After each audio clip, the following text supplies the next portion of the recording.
everybody. In the last lecture, we covered how you evaluate deductive arguments for validity and soundness, how you go through that procedure by assuming the premises are true and then asking yourself if the conclusion would have to be true as well if those premises were true. Well, that procedure's the procedure for evaluating inductive arguments is very similar, right? But if you remember, in an inductive argument, the conclusion is intended to follow from the premises only probably, not necessarily like in a deductive argument. So a little bit changes when you are evaluating inductive arguments. Let's take a look at how that goes, right? So when we're evaluating inductive arguments, we use the concepts of strength and cogency, right? Not validity and soundness, but strength and cogency. So basically, strength refers to the structure or form of the argument, and cogency refers to the truth of its content. So this procedure is very analogous to evaluating deductive arguments. So think of it this way: strength is to validity as cogency is to soundness, right? The standards are just a little bit different. So an inductive argument can be said to be strong if the premises are true, the conclusion's probably true, right? So it's said to be cogent when it's strong and has all true premises, and hence most likely a true conclusion. And this means that there are only three possible ways an inductive argument can be evaluated. You can have one that is strong and cogent, which means it's good. It's checked out on all levels. It's good. It can be strong but uncogent, or it could be weak and then hence automatically uncogent. See how similar this is to the validity and soundness process, right? So there's no such thing as a weak but cogent argument. And I just mentioned all of this. Notice that the process of evaluation is very similar to the procedure used when evaluating deductive arguments, right? But one more time, the difference between a deductive and an inductive argument is whoever is reasoning that way and whoever is the author of the argument decides which method they want to use. Do they want to build a deductive argument or do they want to build an inductive argument? Right? If they're building a deductive argument in which you can tell by certain indicators, like we studied in 1.3, right? If they're building a deductive argument, then they intend the conclusion to follow necessarily from the premises. If they're building an inductive argument, they intend the conclusion to follow probably from the premises, but not necessarily. Right? Two different forms of reasoning. So let's just run that test, okay? How to test an inductive argument for strength and cogency.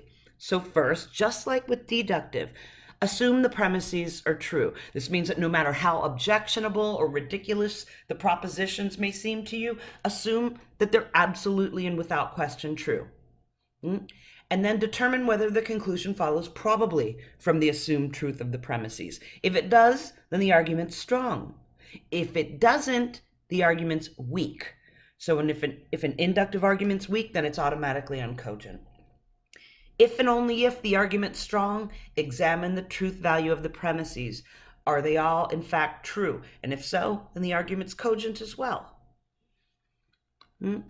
It's actually more difficult to evaluate inductive arguments than it is deductive arguments. In a deductive argument, it's either valid or invalid. Right? It's on or off. It's 100% or 0%. With an inductive argument, there are varying degrees of strength. Right? So let's see if we can get this down just by going through some examples. Okay? So imagine we said this: 95% of all women love monster truck rallies, and Jessica's a woman. Therefore, Jessica probably loves monster truck rallies. You'd assume these two premises are true. Just pretend that these are facts, right? Would it likely be the case that Jessica loves monster truck rallies, given that 95% of all women love them and Jessica's a woman? Well, yes, right? This is likely to be true. So this argument's strong.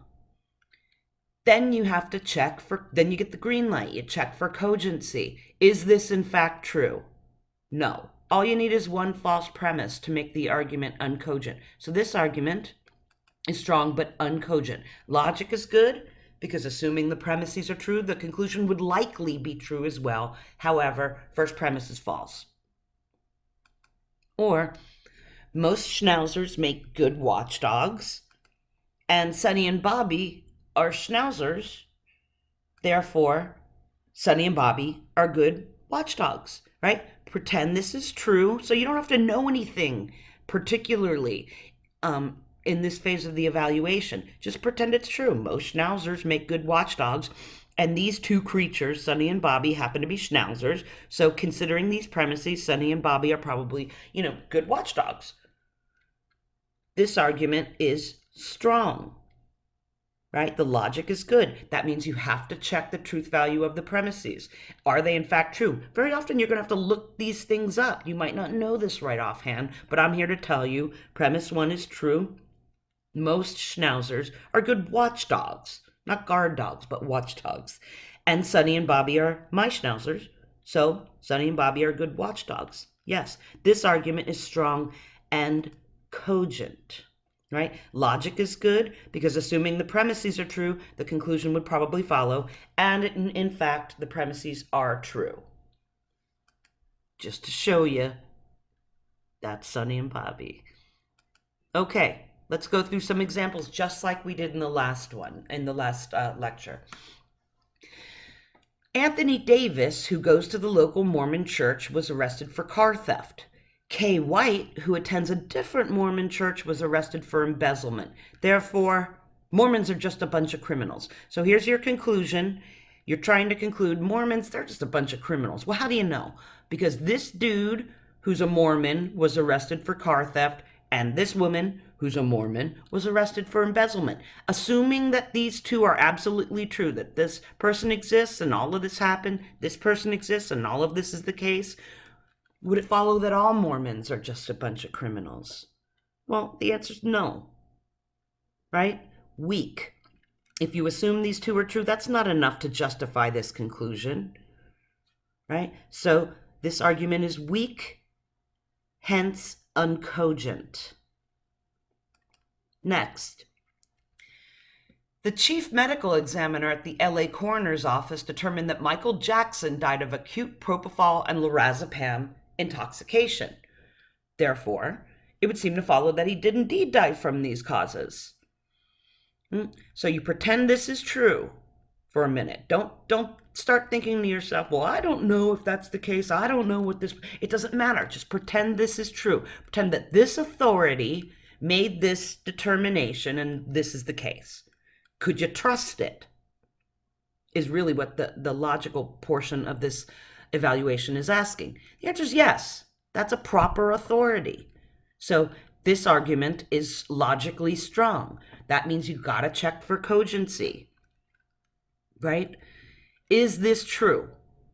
Well, I'm here to tell you it is true. If I wasn't here to tell you that, you'd have to look it up to determine cogency, right? So this is true. So we've got a strong argument with a true premise. That means a probably true conclusion. So this is strong and cogent. Most men love Tupperware parties, and Vin Diesel's a man, so it's safe to conclude that he loves Tupperware parties. Assuming these two premises are true, is the conclusion likely to be true as well?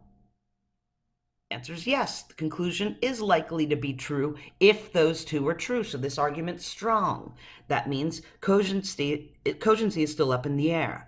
Right? So is this premise true? Most men love Tupperware parties. By the way, Tupperware is like old school Gladware, right? Stuff you put leftovers in.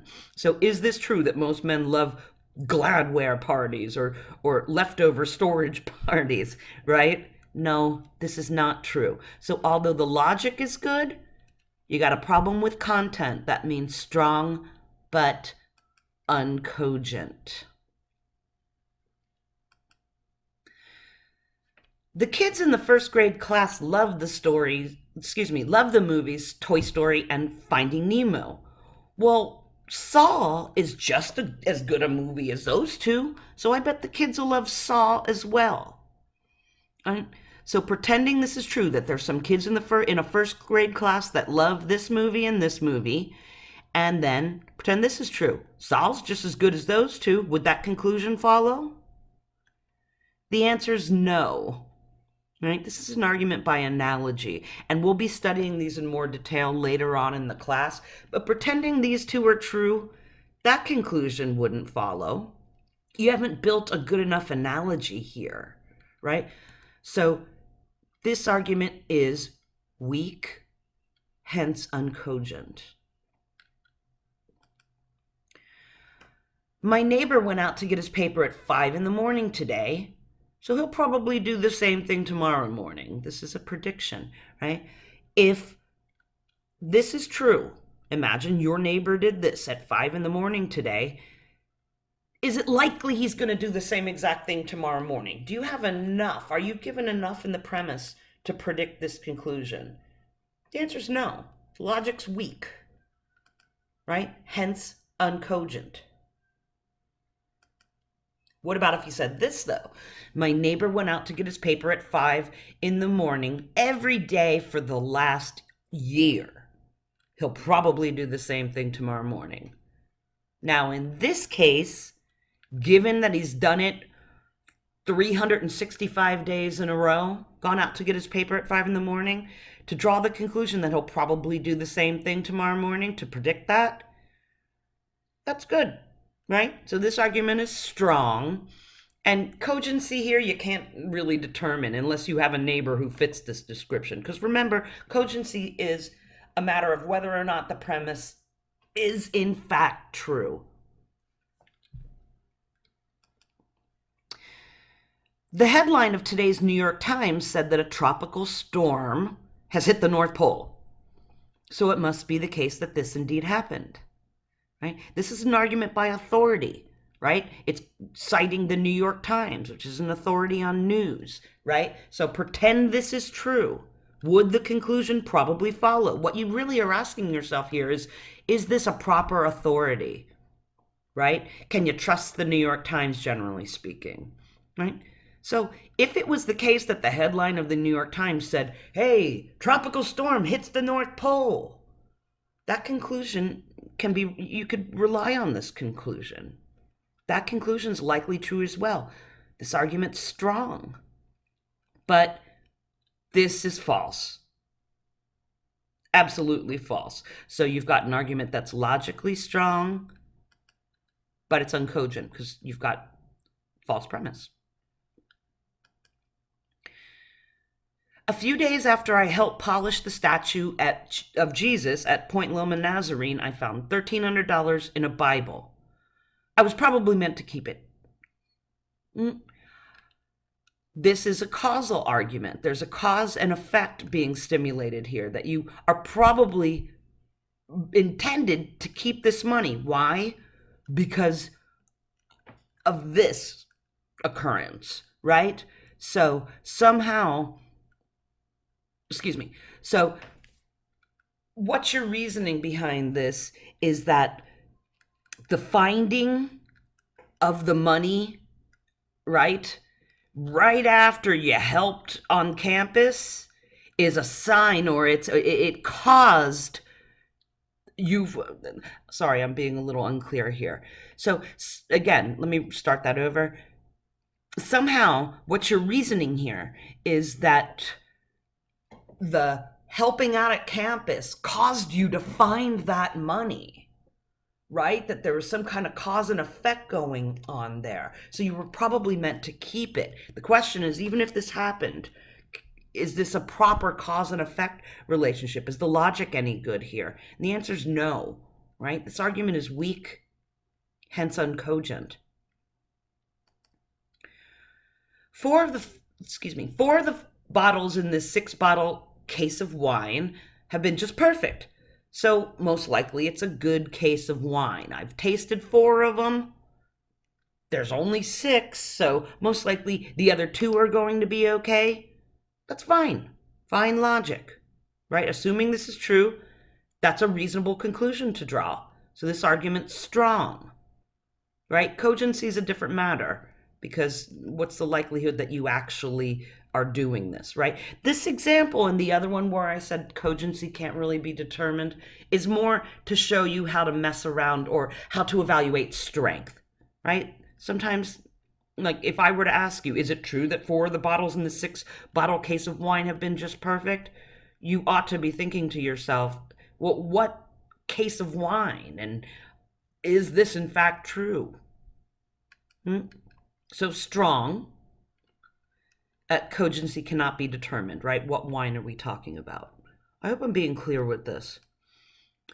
The psychic medium at the swap meet told me that I will meet my soulmate this afternoon. Therefore, I bet it'll really happen. This is an argument by authority, right? Hey, I bet I'm going to meet my soulmate this afternoon. How do you know? Well, the psychic medium at the swap meet told me. Is that a reliable authority? Right? So assuming this happened, is it probably going to be the case? No. So this is weak, hence uncogent. So in this lecture, we covered how to evaluate inductive arguments, strength, and cogency, and I hope that by going over some of these examples, this helps you out with this process.